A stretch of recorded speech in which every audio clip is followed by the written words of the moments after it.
E aí, pessoal, hoje nossa aula é sobre distribuição eletrônica, tá lá no capítulo 5 do livro 2 de vocês.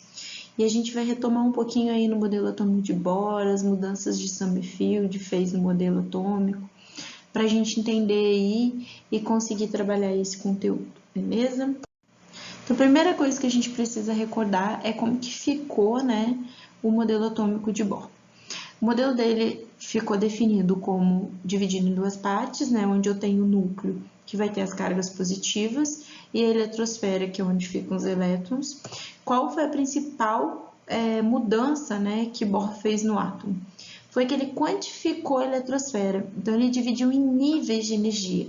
Ele falou que os elétrons ficavam em torno do núcleo em níveis de energia, né? E aí, quais são esses níveis, né? Então, eles são 7 níveis no total. Então, até hoje, a gente tem átomos aí de 7 níveis. E aí, a gente nomeou esses níveis aí com K, L, M, N, O, P e Q. Cada nível de energia, ela suporta uma quantidade máxima de energia, tá? Então, pode ter menos? Pode, mas não pode ter mais. E aí, isso em números de elétrons fica da seguinte maneira. O nível K, que é o primeiro nível de energia, ele suporta até 2 elétrons. Então, ele pode ter no máximo 2 elétrons, mas ele pode ter 1. Ele só não pode ter 3, mas ele pode ter 1 ou 2.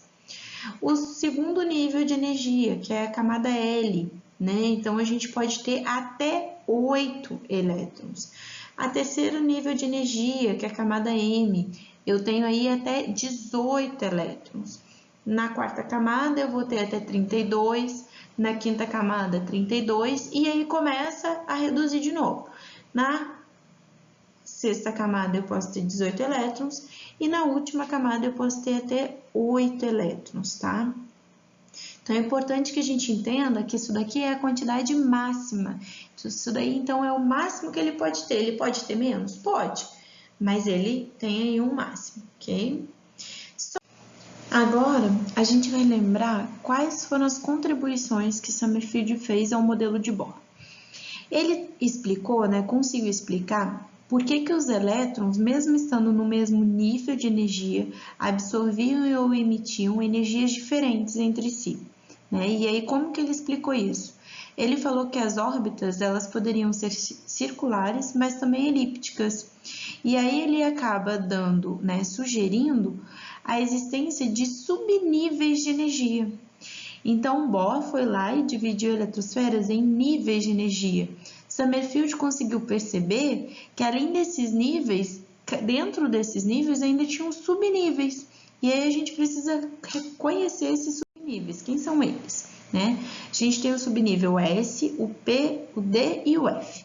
E eles são iguais aos níveis. Eles vão ter sempre uma quantidade máxima de energia dentro de cada um deles. O subnível S, ele suporta até 2 elétrons. O subnível P, ele vai conseguir, né, suportar energia lá de até 6 elétrons. O subnível D, 10 e o subnível F, 14, ok? Vamos pensar da seguinte maneira, pensa num prédio cheio de andar. Então, os andares do prédio são os níveis de energia. Só que em cada andar eu tenho o quê? Apartamentos, ok? Esses apartamentos, né, dos andares, eles são o quê? Os subníveis. Então, eu tenho níveis de energia. Dentro desses níveis de energia, eu ainda tenho subníveis de energia. E aí, o que... Bohr, para explicar essa diferença de energia dos elétrons, ele formulou uma sequência conhecida como princípio da construção para a distribuição dos elétrons nos níveis e subníveis dos átomos no estado fundamental. Okay? Essa distribuição ela é feita em ordem crescente de energia, então sempre do menor para o maior.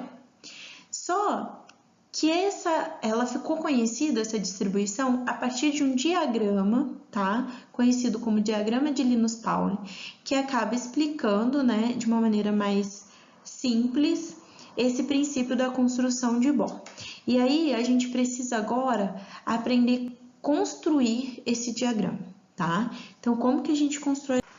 Gente, então vamos lá. A gente agora precisa aprender a construir esse diagrama de Linus-Pauling, tá? Para a gente não ter problema. Então, a primeira coisa que a gente precisa lembrar é que a gente tem 7 níveis de energia, 7 camadas, que são elas: K, L, M, N, O, P e Q, ok? E aí, dentro dessas camadas, a gente tem o quê? Os subníveis, que é S, P, D e F. Então, a gente precisa distribuir esses subníveis aí dentro. O primeiro subnível vai ter em todas as camadas, ó, 1S, 2S, 3S, 4S, 5S, 6S, 7S, beleza? Só que o subnível S, né, ele suporta até 2 elétrons. E a camada K também só suporta até 2 elétrons. Eu vou conseguir ter um segundo subnível dentro da camada K? Não. Então, quer dizer que agora eu não tenho mais nada aqui na camada K. Então, ela acaba aqui. Então, vai ficar como? Do 2 ao 7, ó. Então, ficou 2P, 3P, 4P, 5P, 6P, 7P. Beleza? Agora, vamos analisar. Então, o K já não pode mais. O L. O L pode até 8 elétrons. Eu tenho 2 mais 6 do subnível P. Eu tenho 8 elétrons. Ele pode mais elétrons do que isso? Não pode. Agora aqui o que, ó? Eu tenho 2 do subnível S mais 6 do subnível P. Então, eu tenho um total de 8 elétrons. Eu posso ter mais elétrons aqui? Não posso. Então, vamos seguir, ó. Então, fechou. Então, isso quer dizer que eu não tenho o terceiro subnível nem na camada K, nem na L, nem na Q. Então, eu só vou ter na terceira, na quarta, na quinta e na sexta camada. E aí, eu fico 3D, 4D, 5D, 6D, ok? Vamos lá. O D pode até 10 elétrons, então tem 10, 16, 18. Fechou a camada M. Na camada P aqui, 10, 16 com 2, 18. Fechou a camada P.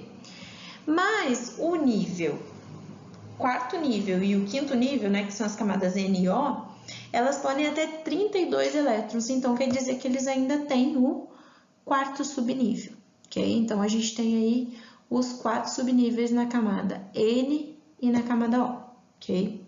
Só que o que acontece? O que é mais importante ainda no diagrama de Linus-Pauling, além da gente conseguir construir?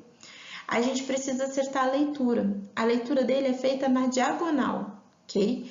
Como que é isso? A gente não vai ler assim, ó, 1S, 2S, 3S, 4S, 5S, e nem 1S, 2S, 2P, 3S, 3P, 3D, 4S. Não é assim, tá? A gente não lê na horizontal e nem na vertical. A gente vai ler ele na diagonal. Como que vai ser isso, então? Ó, eu tenho aqui 1S, 2 no caso, né? Porque o S pode até 2. Aí depois eu vou lá, 2S2. Então, acabei aqui, eu volto para cá, ó. Depois eu vou ter o quê? 2S2, 2P6, 3S2. Acabou aqui, ó, eu volto lá para cima. 3P6, 4S2. Acabou o 4S2, ó, volto lá para cima. 3D10, 4P6, 5S2. Acabou aqui, a gente vai lá para cima, ó, lá no 4D. 4D10, 5P6, 6S2. Acabou aqui, ó, a gente vai lá de novo. 4F14, 5D10, 6P6, 7S2. E aí, por último, a gente tem aqui, ó, o 5F14, 6D10, 7P6. Então, assim, é muito importante que vocês consigam construir esse diagrama. Tem pessoas que acabam decorando dessa forma aqui, né, que é a leitura dele mesmo, 1S2, 2S2, 2P6, 3S2, e aí vai lendo, né, que é o que a gente fez aí. Só que isso é muito fácil de você errar, porque você pode esquecer, pode confundir.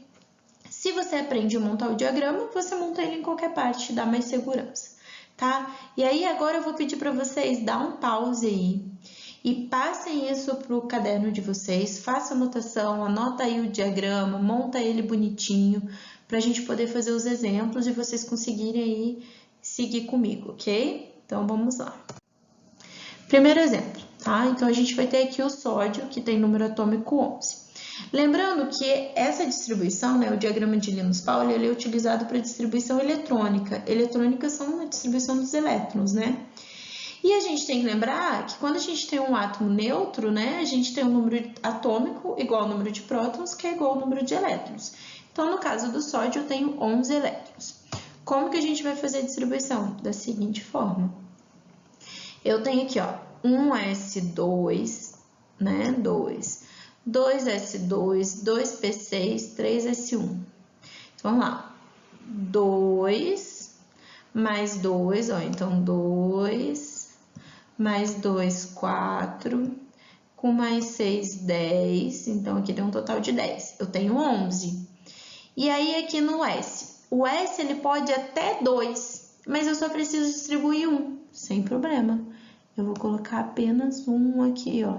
Então ficou 3S1. Então ficou 1S2, 2S2, 2P6, 3S1. Beleza? Se fosse lá naquele diagrama, a gente ia ficar mais ou menos assim. Tranquilo, ó.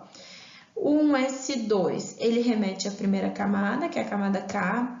2S2 e 2P6, segunda camada, que é a camada L. E o 3S1 é a terceira camada, camada M. Então, quer dizer que ele tem 2 elétrons na primeira camada, 8 elétrons na segunda camada e 1 elétron na terceira camada, ok? O que a gente precisa lembrar aqui? O que vai ter de novo também para vocês? O que a gente chama de camada de valência. O que é a camada de valência? É a última camada do elétron, do átomo, ok? Então, é a última camada que tem elétron no átomo. Então, aqui, a camada de valência do sódio é a camada 3, tá? E aí, esse subnível aqui, essa última distribuição, 3S1, é o subnível mais energético. Lembra que os elétrons são distribuídos em ordem crescente de energia? Então, o último a ser distribuído é o subnível mais energético. Viva, mas ali é o S, o P não dá mais? Não, mas ele foi o último, ele tá lá na terceira camada, tá? Então, ele tá lá na frente, então esse é o elétron mais energético desse átomo. Okay? Então, são duas coisas que a gente não pode esquecer. Então, vamos lá, próximo exemplo. O argônio, tá? Tem número atômico 18. Então, a gente tem que distribuir 18 elétrons. Então, como que fica? 1s2, 2s2, 2p6, 3s2, 3p6.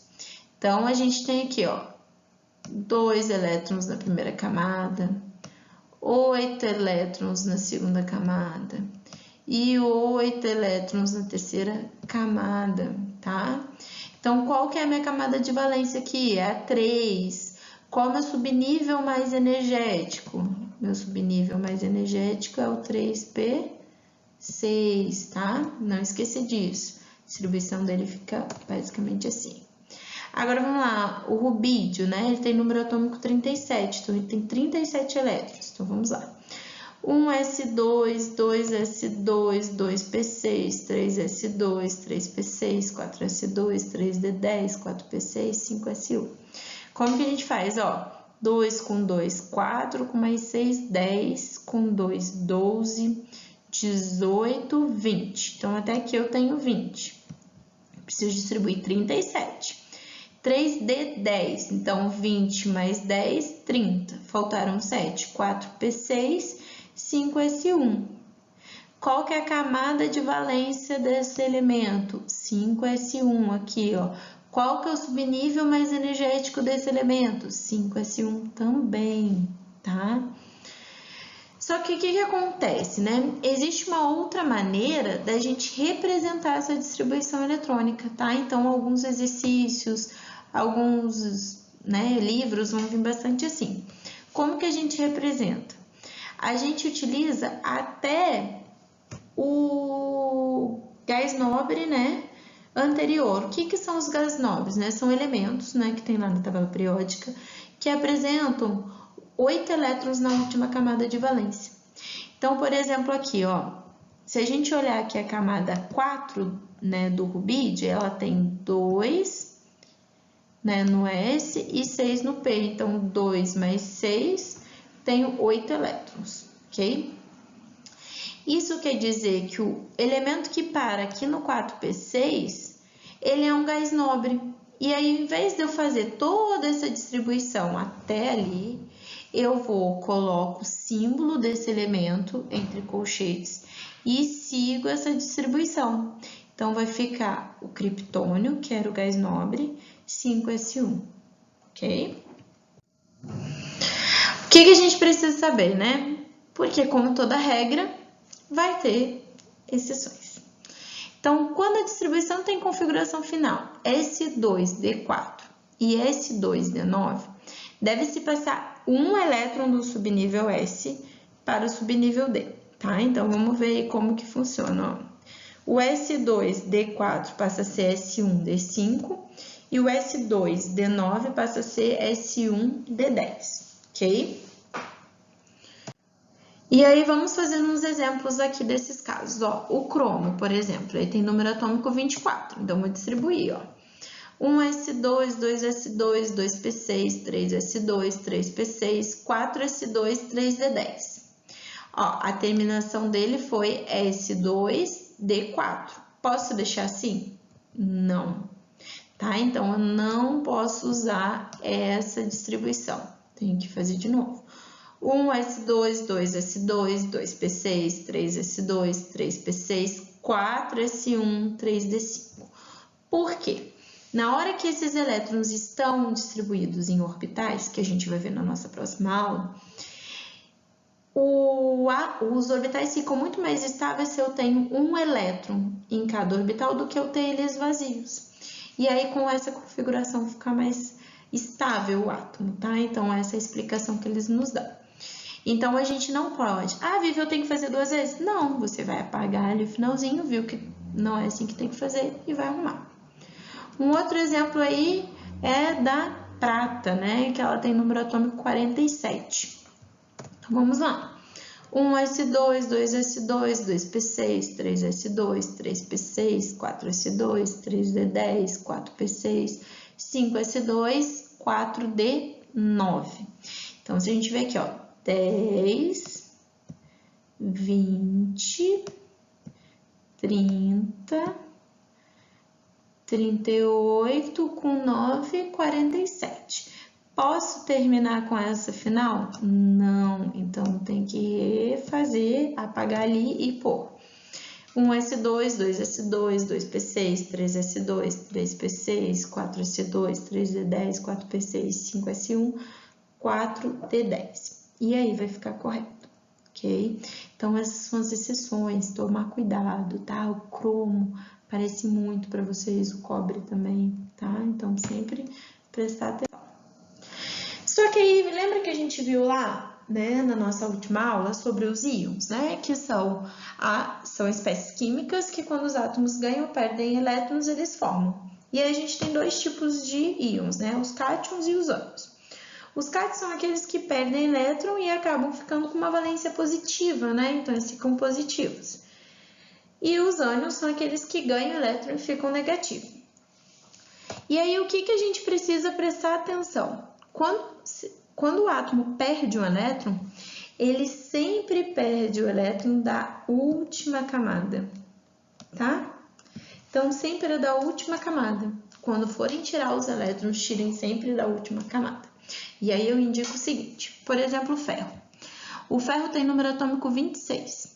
Então, tem aqui, ó, 2S2, 2P6, 3S2, 3P6, 4S2, 3D6. Então, eu distribuí 26 elétrons. Qual que é a última camada do ferro? A última camada do ferro é o 4S2, ó. É o maior número. Ele tem 4 camadas.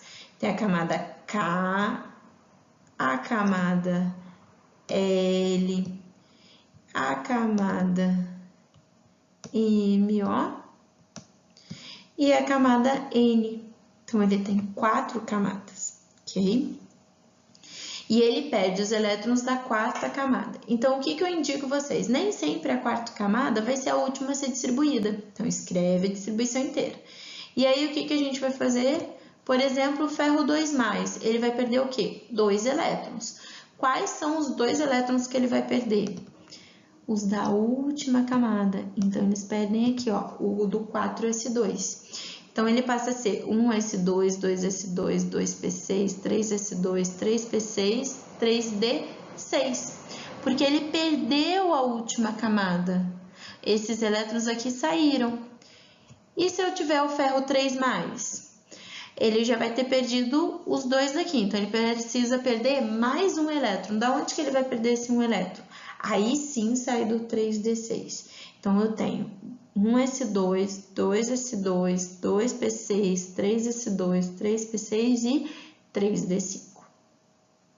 Entenderam? Então vamos lá. Quando eu tenho um cátion, faça a distribuição desse átomo neutro. E aí depois você vê qual é a última camada e aí sim você tira os elétrons dela, tá? Porque se eu fizesse a distribuição de 24, ia dar erro. Porque a gente ia sempre tirar do último a ser distribuído e nem sempre é dali que sai, ok? E aí, como uma das últimas distribuições que a gente vai ver é a distribuição dos ânions. Os ânions são aqueles que ganham elétron na camada de valência, então na última camada eles vão ganhar elétron. No caso dos ânions, a gente não tem muito problema que nem nos cátions lá. Você simplesmente pode adicionar, já somar a carga do ânion e adicionar tranquilamente, como você faz quando ele não é nenhum tipo de íon, né? Quando é um átomo neutro. Então, por exemplo, aqui o oxigênio tem número atômico 8, né? E o ânion dele é o oxigênio 2-, então quer dizer que ele ganhou 2 elétrons. O que eu vou fazer? 8 mais 2, 10. Então, quer dizer que ele tem 10 elétrons. Então, eu não necessariamente preciso fazer a distribuição dele neutro, que é um S2, 2S2, 2P4, para depois fazer dele em forma de ânion. Eu já posso fazer ele direto, ok? Que é bem mais simples, porque você vai automaticamente adicionando na última camada, tá bom? Então, espero que vocês tenham entendido. Tá indo uma folha aí de atividades para vocês.